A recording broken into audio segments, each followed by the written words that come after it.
Hello again, dear viewer. I believe that you are keeping well as we all are on this side of the screen. I'm glad to be back again on this very wonderful, life-changing, I should also say. I mean, even if I have to say that myself, at the risk of sounding modest, but really inspiring uh, broadcast of The Bookshelf right here on Western Spring Television.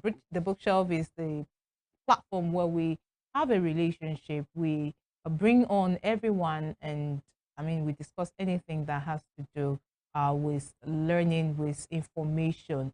Remember, we grow, right? Yeah, so we keep growing as it is, and as God helps us. My name is Damilola Raphael, your teaching and learning advocate reporting for duty on the broadcast of the bookshelf for today. I hope that you remember the mandate for the year. And if you're just watching us for the first time, well, the mandate for this year that we are in is complete the book. So whether you're writing, whether you're reading, whether you're borrowing, whether you're delivering, whether you're printing, you're producing, you're publishing, you're authoring, whatever it is, however it is, you have that connection with that book in your care, in your custody, please do justice to completing it.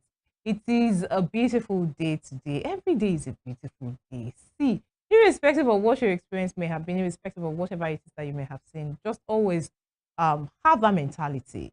Okay, let it just become a part of you, just like you breathe without thinking. Just say it without, oh, okay, then, oh, is that what I said? Yes, but I said what I said. It is a beautiful day today, and we're going to be talking about information.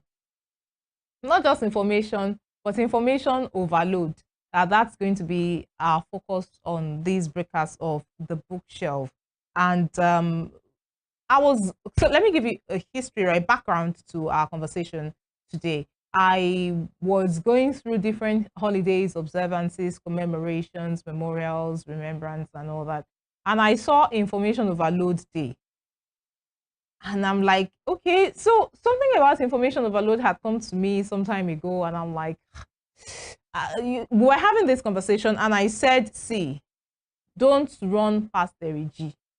Well, those who know, right? If you know, you know. If you get it, well, I mean, if you don't get it, forget about it. Or how do you guys say that? So I tell people, do not try to run past the G.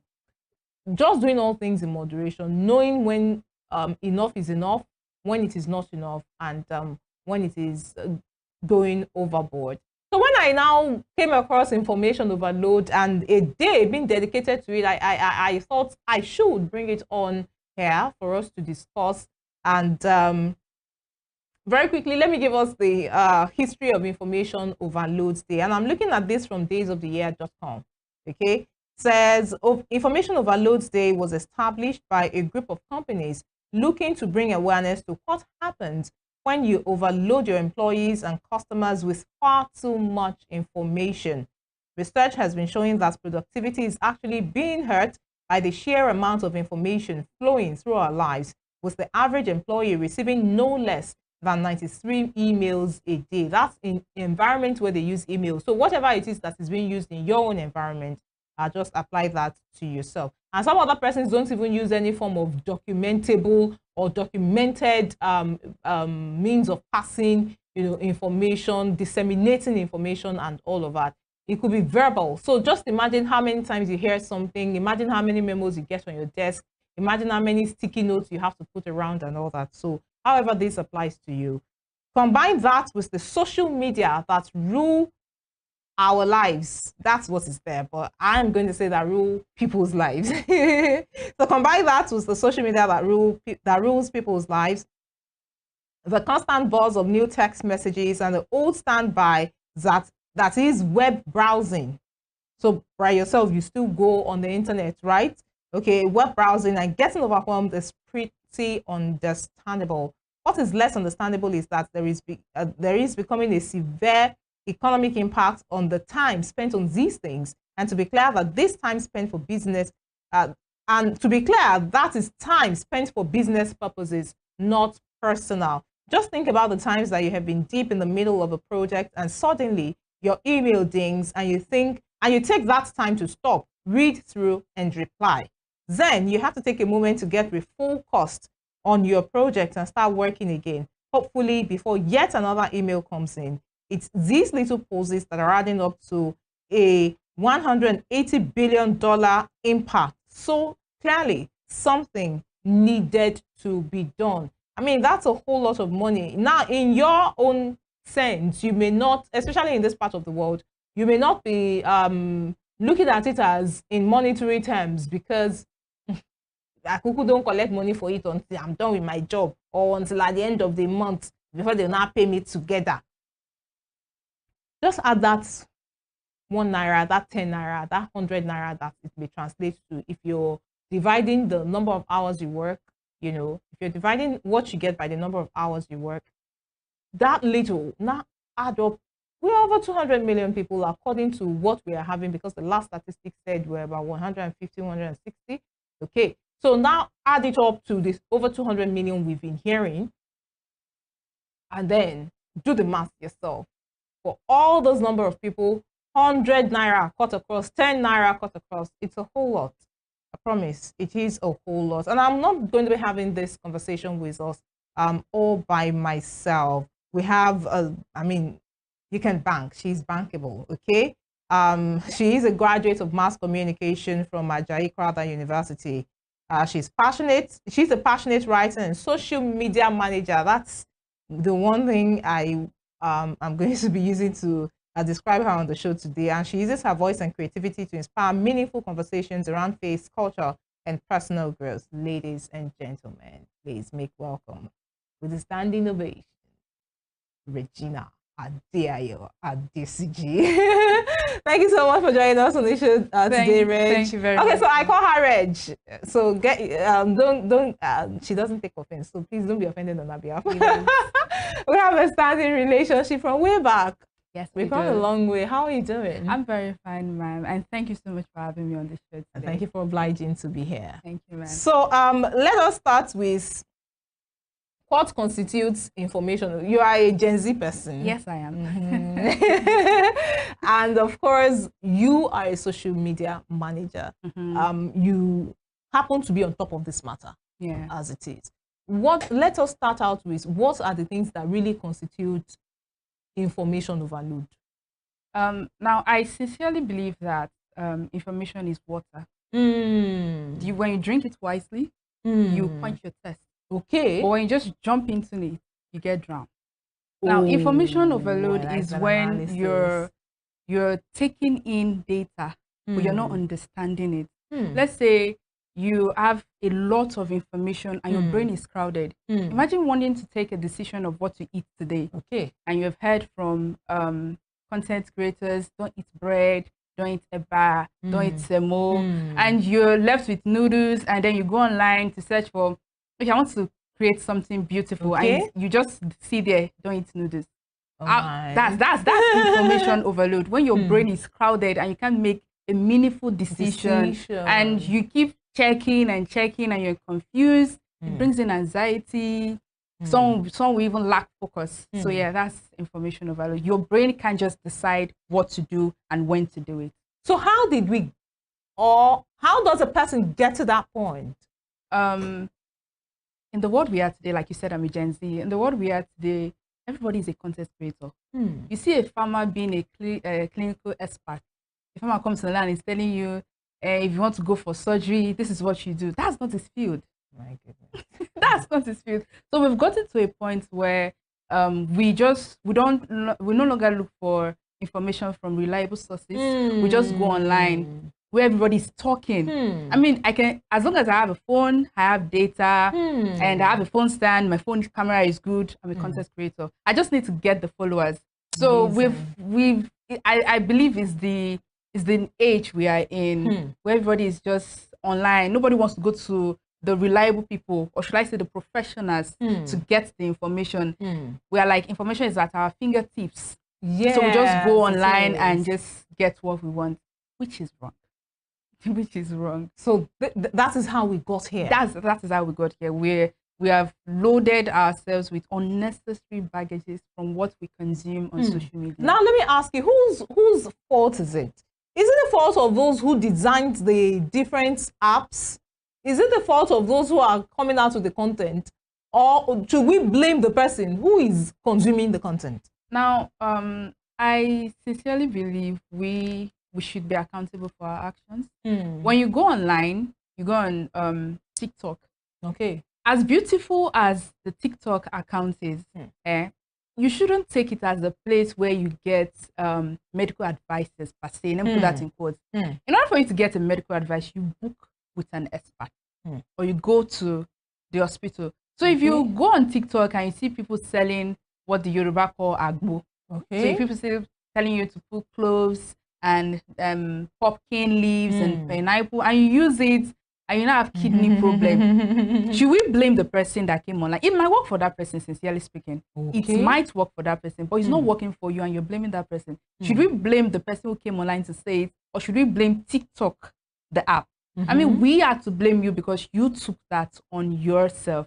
So we all should be accountable for our action. If I'm consuming anything online and I'm just taking it in without verifying, I'm the one at fault. Now, if you're saying, you know, for us to be accountable for our action, the content creators should also be accountable for their action, don't you think? Yeah, in a world like this, everybody's looking for how to monetize and gain money, how to have followers, and they're ready to do anything.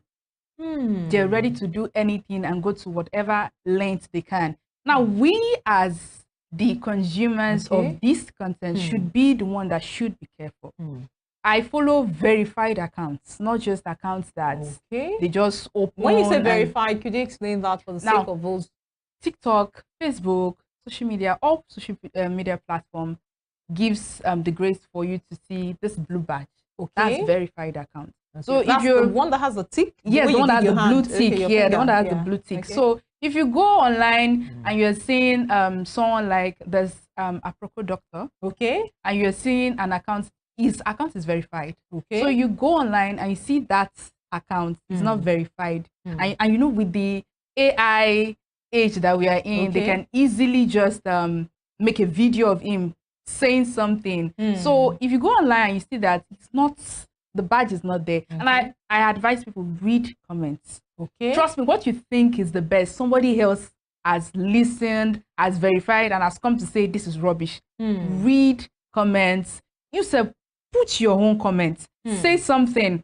When they say don't eat bread, ask why. Ask questions. No expert will come online to tell you don't do this and they won't give you a reason for this. Is the reason reasonable? Are they informing you? Are they just doing it to sound dramatic? Yeah, that's how we can know. Dear viewer, reasonable reasons. I think I like that. Regina, thank you very sincerely. I mean, I like that analogy of information being like water. You're drinking, and then, I mean, a person's either drinking or drowning. The choice is yours. That's because from what Regina is saying here, she's saying, I mean, you have to be accountable for your own actions. You take responsibility for your own actions. This is what we'll do now. It's going to be a very, very quick breather. On the other side of taking this break, we will still have Regina with us in the studio, and we'll be looking at how we can actually control this information overload. Because, I mean, from the word drowning, I could almost use the word siege as well. It's like a siege on people. And then how she's given us a hint already as touching how we could get proper information. She would also shed more light, and we'll take the edu news. Stay with us. We'll be right back.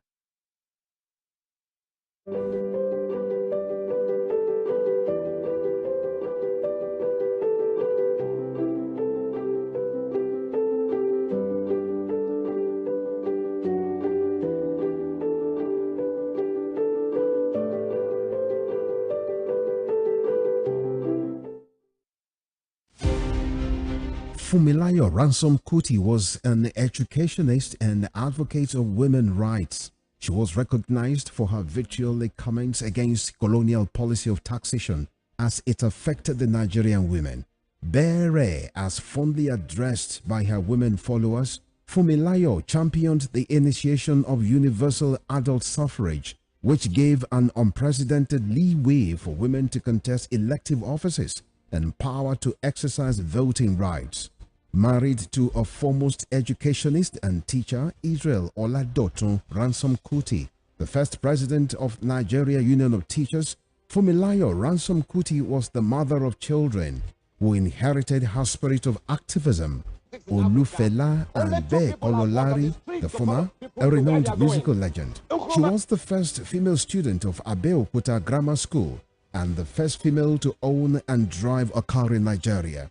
The award recipient of Member of Order of Nigeria MON and Lenin Peace Prize, was born 25th October 1900 and was killed on 13th April 1978 by rampaging road soldiers in Lagos. Western Spring Television identifies Fumilayo Ransom Kuti as a watershed character in history.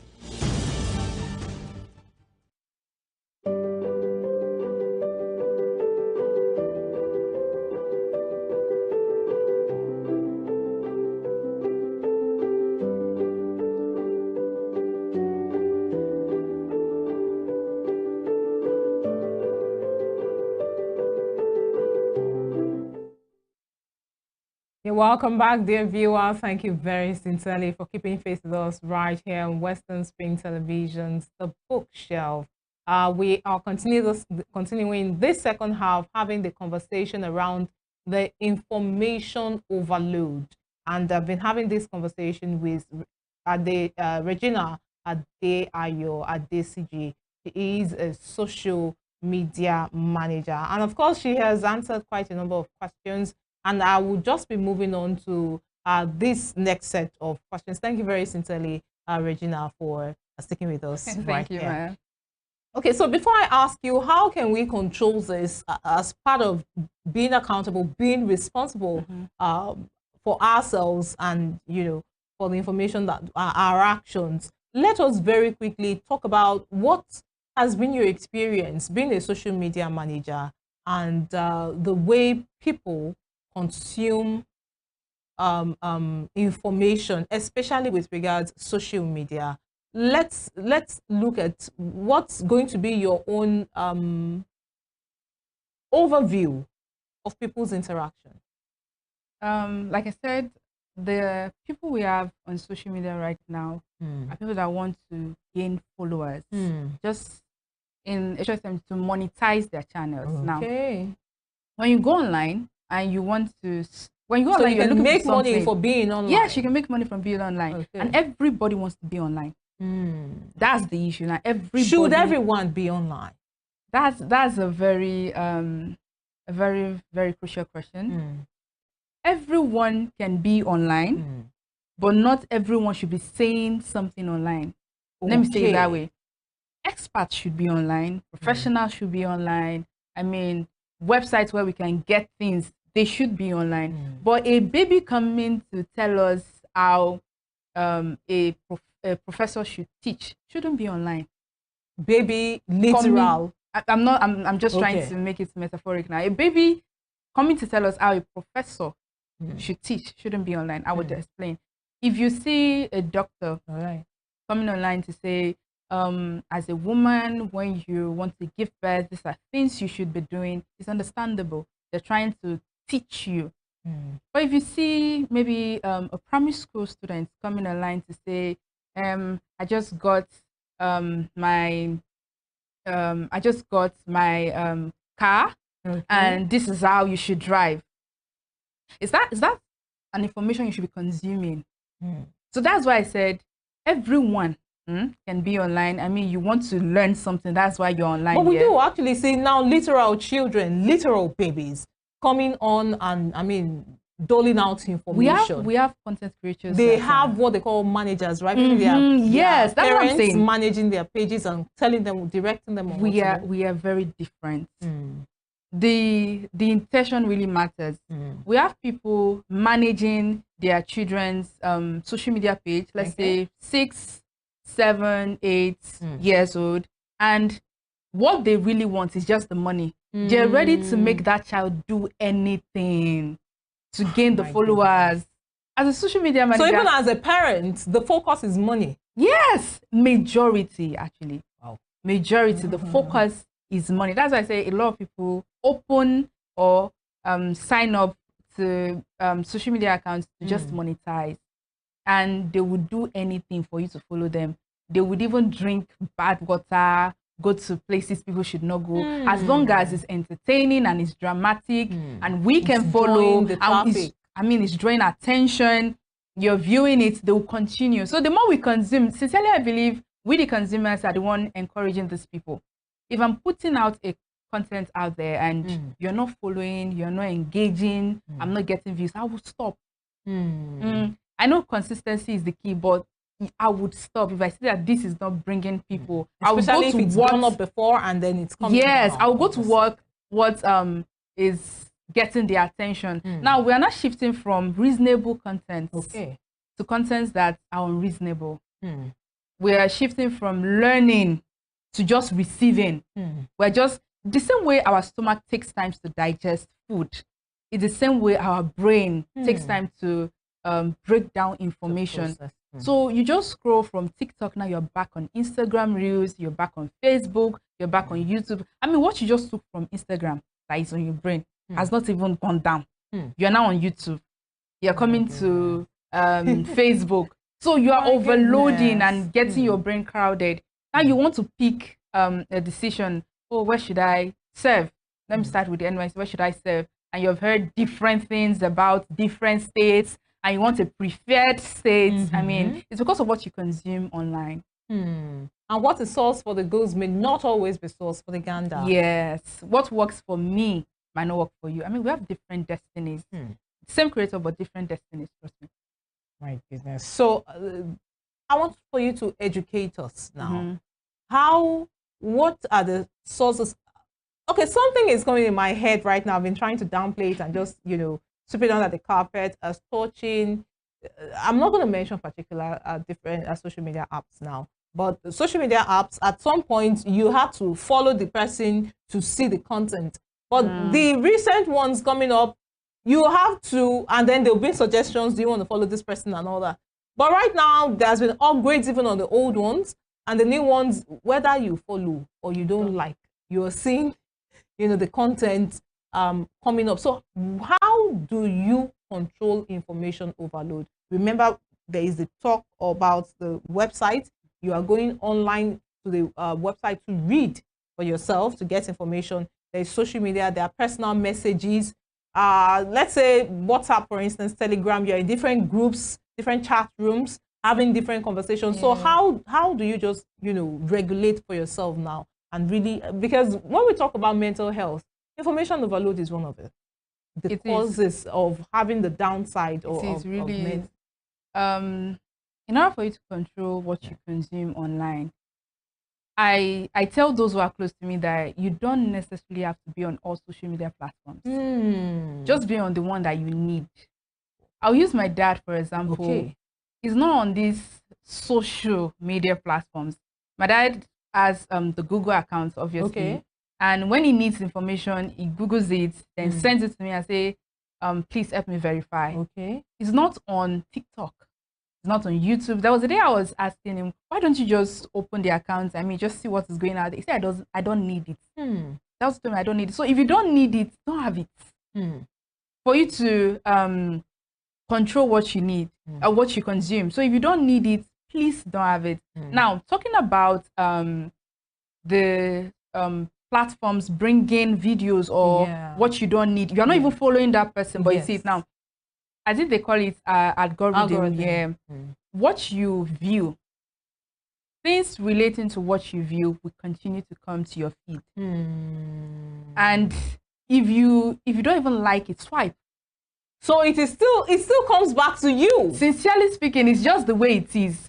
Those people might have paid or boost their post. So there is no how it won't come to your feed. It won't come to your page. If you don't like it, swipe. Just scroll. What you want is what you should actually feed on.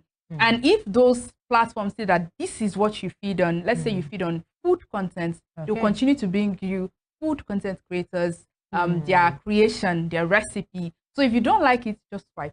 Amazing. It's as simple as that. So it is your fault. It is. It still comes right back to you. And very quickly, let me just take this paragraph at the introduction page of Days of the Year. Said, put away your phone and email and take steps to limit the flow of information to you. A flow which has become an unmanageable flood. Talked about drowning. Regina mentioned drowning earlier.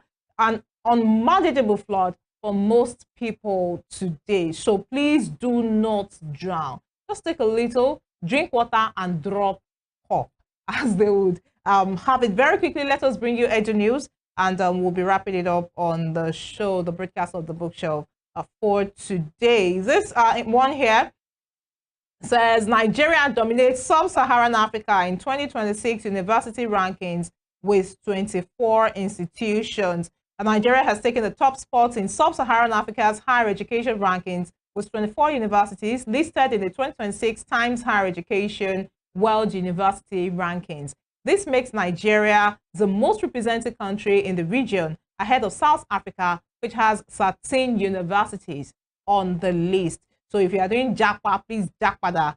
We are beginning to take the lead as it is. Moving on now, this one here, still talking higher education. Adequate funding will end strikes, boost varsity's global rankings. That's according to ASU. So maybe we even wipe off all the other names there. Just Nigeria, 100 Nigeria. The Academic Staff Union of Universities has urged the federal government to significantly increase funding for public universities, emphasizing that proper investment in education is the only sustainable solution to ending frequent strikes and improving Nigeria's standing in global university rankings. Speaking before the Senate Committee on Tertiary Institutions and TETFund at the National Assembly, ASU warns that without consistent and adequate funding, the challenges facing higher education in the country would persist. Okay, and finally, let's go over to Lagos State now. Lagos backs AI use in classrooms. Deal or no deal?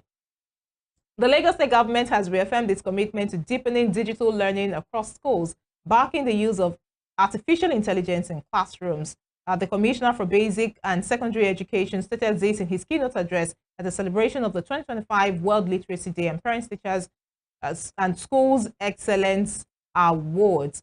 According to a Thursday statement by the spokesperson for the Office of Education Quality Assurance, the event was held at the NUT Pavilion, and it had the theme Promoting Literacy in the Digital Era. So deal or no deal, Lagos State backing AI use in classrooms. And of course, the back and forth about arts and humanities students not having maths and English.